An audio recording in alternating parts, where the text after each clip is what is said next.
ስለማይወዳት እኮ ነው። ስለ ሩታ ሲወራ አይደል? ስለማይወድሽ ማለት ነው። ሩታ እንድትነካበት አይፈልግም። እንደፈለገ ያደርግሻል። አይዞሽ። ኧረ ደህና አድርጎ ነው የሚጫወትባት። ደህና አድርጎ ነው የሚለበልባት በሉልኝ እንጂ ጭራሽ ብላ አብርሽዬ እንኳን ደረስክልኝ የኔ መከታ። እውነትሽን ነው፣ እውነትሽን ነው። ባልሽን ከነቆሙ ቀብረሽው ማለት ነው። እዚህ ጋር የሰው ባል ላይ ተንጠልጥለሽ የኔ መከታ። ወይኔ በላቸው። ሌላኛው እንግዲህ ውድ ቤተሰቦቼ እንደፈለገ ያደርግሻል አይዞሽ አላት ማለት ነው። ማን ቢኒ እንዴ! በደንብ አድርጎ እኮ ነው። ሄርሜላ ማለት እኮ የእኛ ሰፈር የህፃናቶች የሚጫወቱበት ኳስ በላት። እውነቴን ነው የምላችሁ። እኛ ሰፈር ኳስ ሲጫወቱ ልጆች የሚጫወቱበት ኳስ አለና ከሩታ እኩል ወይ አትሆኝ ወይ እንደ ሴት ቆፍጠናቲ ወይ እንደ ሴት ቁጥባት ሆኝ። እስኪ በሩታ ተማሪ። እውነት እንትን ስርዓት የሚባለው ነገር የሆነ ስርዓት እስኪ በሩታ ትንሽ እንኳን ሩብ እንኳን ተማሪ፣ ከሚስቱ ተማሪ እስኪ። እውነቴን ነው የምልሽ። ከሚስት አሁን ሚስቱ ጨዋ ወልዶ ያሳደጋት ስርዓት ያላት ቁጥብ የሆነች ሚስት ናት። እስኪ በሷ ሩብ አክል ውሰጂ። አብረሽም እኮ ይንቅሻል እንዴ! ወደ ጉራጌኛ ልገባ ነው እንዴ? ይንቅሻል እኮ አብርሃም። እውነቴ ነው የምልሽ። ሴት ልጅ ስትቀልና ስትወርድ ወንድ ልጅ ይንቃታል ማለት ነው። እና ለማንኛውም ውድ ቤተሰቦቼ ውሽሚት አብርሃም ስትደበደብ አብርሃም ደርሶ አስለቀቃት። ሌላኛው ደግሞ ኮሜንታተሮች በጣም ነው የምታሳዝኑት። እውነቴ ነው ብላችሁ ወይ ብላችሁ እኔ በእናንተ ቦታ በሆን አስባችሁታል? እውነቴ ነው በእናንተ ቦታ በሆን ማለት በቃ ሁሉንም ነገር የሚደረገው ነገር ሪል ነው አይደል የሚመስላችሁ? ኧረ ተው ሰንጥሉ እንዴ ሰንጥሉ። አብርሃም ከሚስት ውጭ ማንንም አይፈልግም። ደማችሁ ነው የሚፈላው እንደዚህ ስትባሉ ማለት ነው። እውነቴ ነው የምላችሁ። ሰላም ሰላም ቤተሰብ እንዴት ናችሁ? ልኝ ደህና ናችሁ? ላይክ ሸር ሰብስክራይብ እያደረጋችሁ እስከ መጨረሻ ተከታተሉኝ።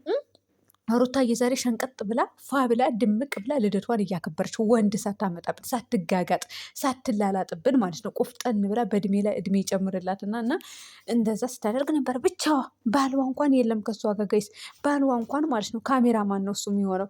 እና ያ ሁሉ ስታደርግ ነበር። እቺ ደግሞ እዚህ ጋር ትላላጥብናለች። እንዳ ባልሽን እውነቴ ነው የምልሽ እኔ እኮ ያንቺ ባል እውነት ምን አይነት ባል ቢሆን ነው? ቆይ እንደዚህ ጅላጅል ጅላንፎ የሆነው ማለት ነው። እንዴት ዝም ቢልሽ ነው?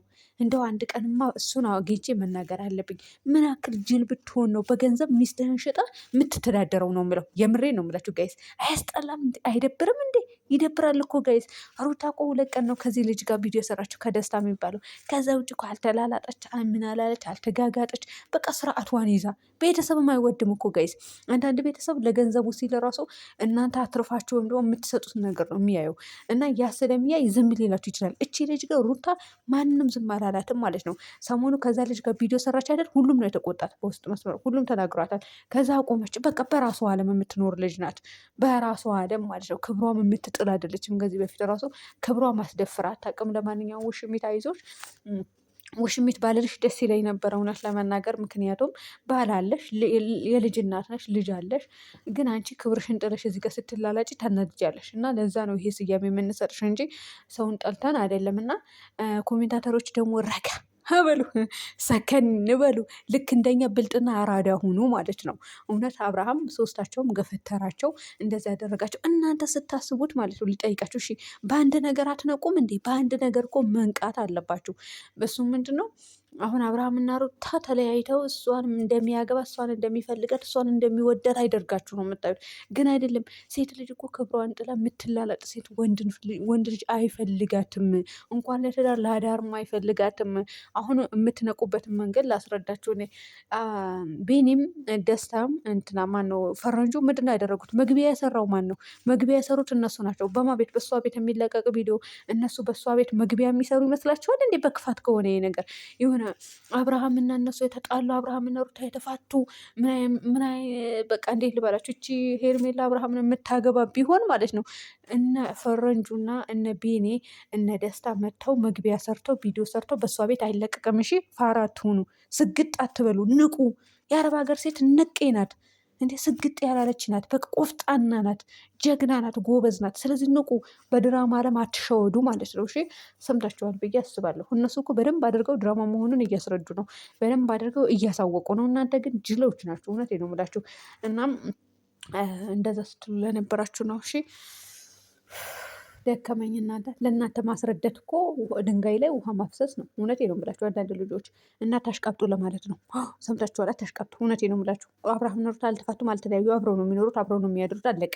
ካሜራማንም የነበረው ዛሬ አብርሃም ነው እንዴ! ምንድነው ይህንን አክል ሄርሜላ ከሷ ጋር ስለመጣ ኧረ ወደዛ ሄዱልኝ።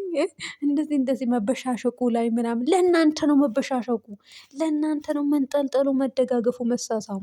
እወቁበት ማለት ንቁ ለማለት ነው። ከነቃችሁ ንቁ፣ ካልነቃችሁ የራሳችሁ ጉዳይ። ምን አገባኝ እኔ የሚመለከተኝ ግን አታሽቃብጡ። ለማንኛውም የልዑል ሸጋ እናት እንግዲህ ቀርታለች። ዛሬ ቪዲዮ የምትለቅ መስሎኝ ነበረ፣ ነገር ግን አልለቀቀችም።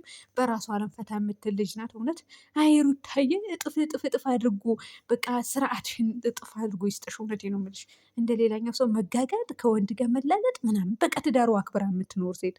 እውነቴ ነው የምላችሁ እንደው አብርሃም አንተም ቀልብ ይስጥህና ከእንደዚህ አይነት ነገር ቆሻሻ ተግባር ወጥታ በቃ ከሁለታችሁ ቪዲዮ የምትሰሩ ያደርጋችሁ። ሌላ ምን እላችኋለሁ? ምንም አልልም። እውነቴን ነው። እኔ ሁለቱም ሰው ጥላቻ የለብኝም ማለት ነው፣ የአብርሃምም የሩታም። ምክንያቱም እነሱ ተነጋግረው ነው የሚሰሩት፣ ተመካክረው ነው የሚሰሩት። ለቤታቸው ሁሉም ነገር ያውቃሉ ጠንቅቀው። ስለ ቤቴ እኔ አይደል የማውቀው፣ ሰው አያውቅልኝም።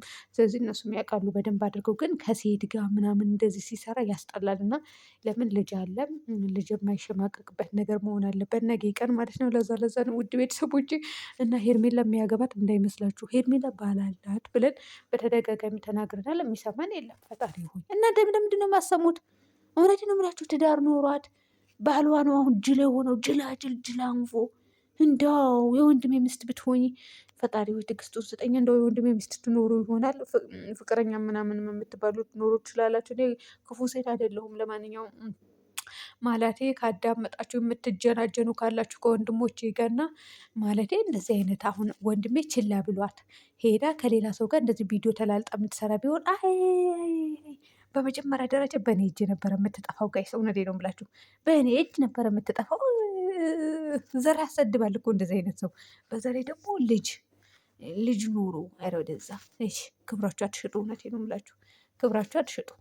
ማን እንዳረብ ሀገር እውነት ክብራችንን ጠብቀን ራሳችንን ጠብቀን እንትን ስንል ምንድን ነው ቪዲዮ ስንሰራ ማለት ነው። ውድ ቤተሰቦች ለማንኛውም ተባብረውት ወይም ደግሞ ሄርሜላን ይወዳታል ያፈቅራታል አይደለም አብርሃም። እውነቴን ነው የምላቸው። በዛ ላይ ደግሞ እነዚህ ልጆች የኛዎቹ ልበላቸው፣ የኛ ቀብራሮች፣ የኛ ቁፍጣኖች ወንዳ ወንድ የሆናችሁ ማለት ነው፣ ዝሙትን የማትደግፉ ሴት ልጅ ስትላለጥ የማትወዱ እንግዲህ እነሱ እነ ቢኒ እነ መኖ ፈረንጆ እንትን እያሉ ነበረ መግቢያ ሰርተዋል በእሷ ቤት። እና ንቁ። ይሄ የማስረዳችሁ የማደጋፊ ናቸው፣ የሄርሜላ ደጋፊ። እውነት እንዳይመስላችሁ የሚሰራው ነገር ሁሉ ብዙ ነገር ይሰራል ገና ማለት ነው። ታያላችሁ፣ ታሪክ ይፈጠራል ማለት ነው። እና ያ ሁሉ ሪል ነው ማለት አይደለም። ሁለተኛ ልጅ ጠብቁ፣ የአብርሃምና የሩት ተቀጣይ ቶሎ ቶሎ ነው የሚወልዱት። ጠብቁ ብላለች በሉኝ። እሺ እናንተ ሌላ ነገር ስጠብቁ በዚህ በኩል ልጅ ይመጣላችኋል። አሁን ባጃችሁ ግቡ። ሰላም ሁኑልኝ ቤተሰብ በያላችሁበት።